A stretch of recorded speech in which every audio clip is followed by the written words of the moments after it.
Hey, what's up people? It is Reaperator here, and today we're coming in with my review of the show Gen V. Now before we get into it, I just wanted to quick apologize for not uploading last week. I was gone all week, but to make up for it, I'm going to have 4 different uploads coming out this week. Those 4 uploads are going to include the Gen V review as you're watching right now. I'm also going to have a Loki Season 2 review, a review of the movie The Marvels, and some gameplay, maybe a review, I'm not really sure yet, but something with Omni-Man coming out in Mortal Kombat 1.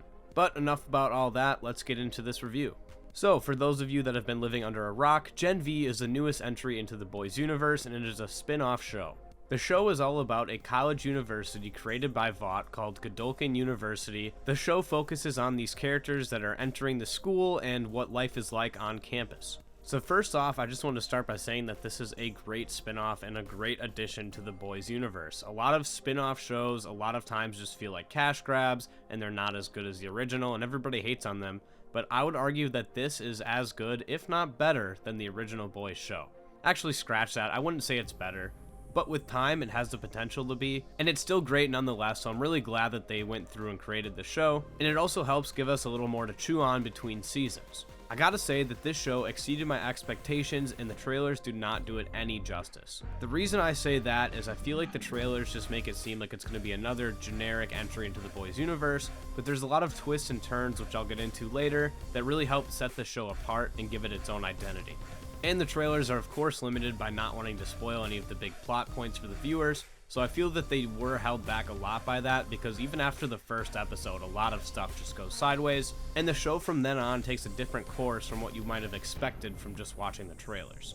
Also, I forgot to mention this at the beginning of the video, but from here on out, I will be covering spoilers for the entire series, so if you guys have not watched it yet, save this video to your watch later list or whatever you do to remember to watch it.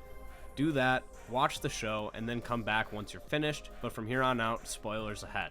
So the main thing I like about the show and what I like about the boys and pretty much what differentiates a good from a bad project in general, in my opinion, is how well the characters are written, and this show writes them very well.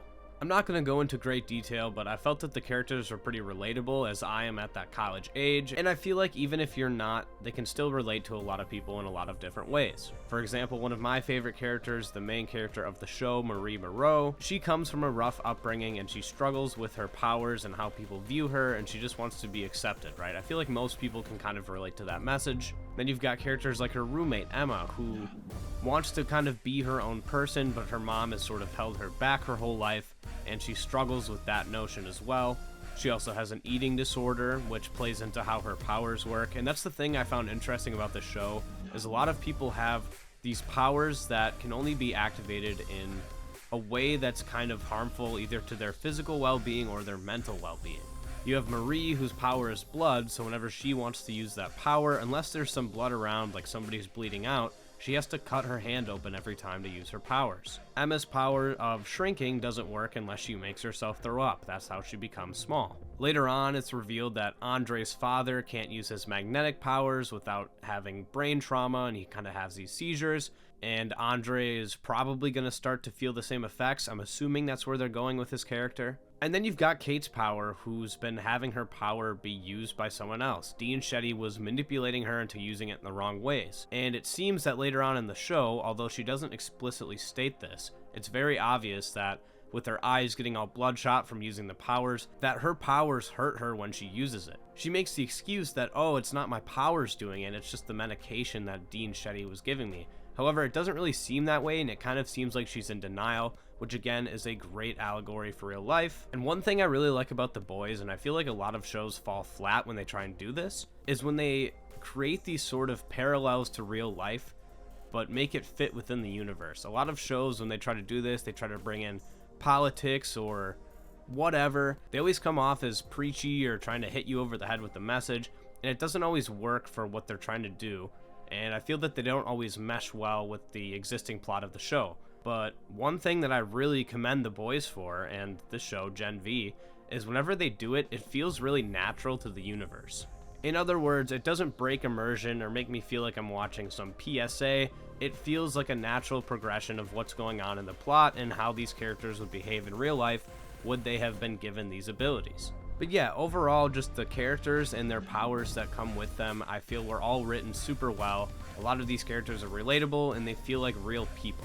Moving on, another thing I really liked about the show were all the cameos. I really liked how they included a lot of the people from the Vought Corporation.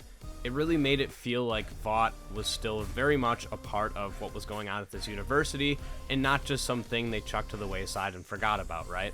This university seems to be the prime way that Vought controls their soups and gets them ready for the bigger picture, which for them is making them money and being a part of the Seven or whatever superhero teams they're currently trying to promote. Some of those cameos included Ashley, as well as one of my personal favorites. I forgot the dude's name, but he was the scriptwriter for Dawn of the Seven. If you guys have watched the show, which if you're watching this video, you should have seen the show, you should know who I'm talking about. It's the dude who ran the theater, and he kind of got pushed into doing this theater program for Godolkin because he failed elsewhere, right?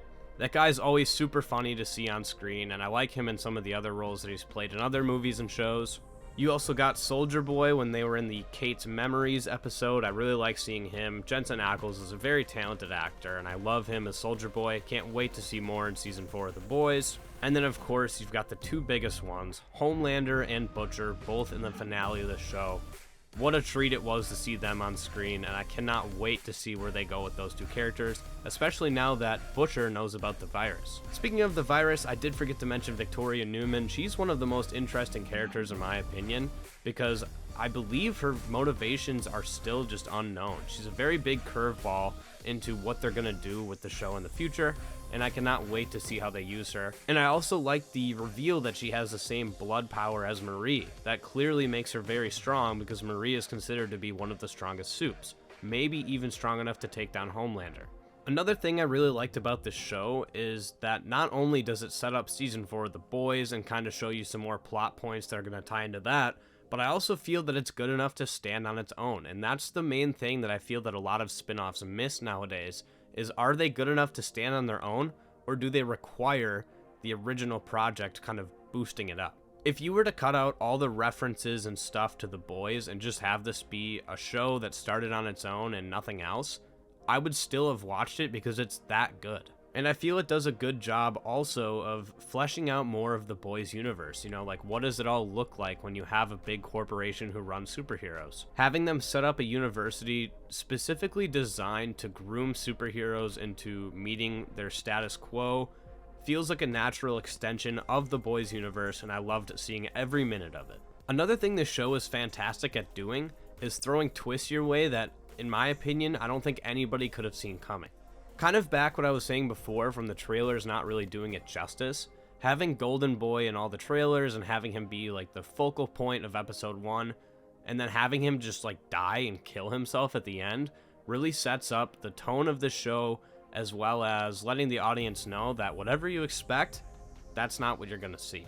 I also feel that his death kind of pushed the characters in a lot of ways that made them all very much more interesting. Sam especially, because he has mental health conditions and he was the whole reason why Golden Boy killed himself in the first place, but also seeing characters like Kate and Andre and their whole thing where even before Golden Boy died, they were hooking up and Kate was cheating on Golden Boy with Andre. Things like that really made the characters a lot more interesting in my opinion, and although I would have liked to see more Golden Boy, I still understand why they did what they did, and I felt that it did lead to a more interesting narrative. Another one of the big twists that really got me when I first watched it was the reveal that Kate was actually working against the group the entire time, including Golden Boy. She had been wiping his memories for years. And then of course that twist in the finale with Kate kind of turning to the dark side and Sam joining her as well. I was not expecting Sam to join her.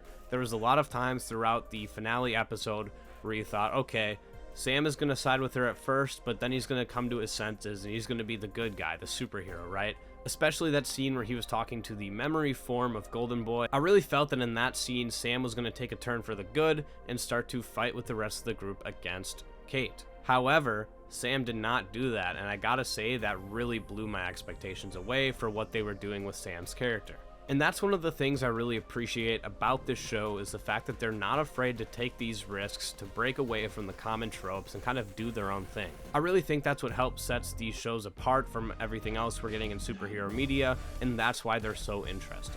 Now, the only negative nitpick I can make in an otherwise fantastic show is I feel like they didn't define the character's powers enough. Now, this might just be my fault. There might have been some scenes where I wasn't paying attention, but things like Andre really confused me. See, I thought that he had just general telekinesis, but I learned through watching other YouTube videos about Gen V that he's actually got magnetic powers and he's sort of like Magneto. I also don't fully understand the extent of Jordan Lee's powers. I know that they change between a boy and a girl, that much is obvious. And then they have some sort of force field thing, I guess, where they can kind of like push a weird telekinetic energy blast. Is that the right way to put it? I'm not sure. I just feel like they didn't define that enough. But other than that, I do know that some of the characters were intentionally left vague. Like, I liked finding out that Marie could do more with her powers than just splash blood around. She can also make cool structures, and she can read people's blood, and eventually she might be able to learn how to explode heads. Actually, now that I say that, I realize she's already exploded some other body parts, which I'm not going to go into in this video, so never mind. But yeah, the ones that were intentionally left vague so that we could kind of discover the powers with the characters, especially Kate's. She could do way more than I originally thought. That's fine to me, but I wish they would have spent a little more time fleshing out what can these characters do and what can't they do.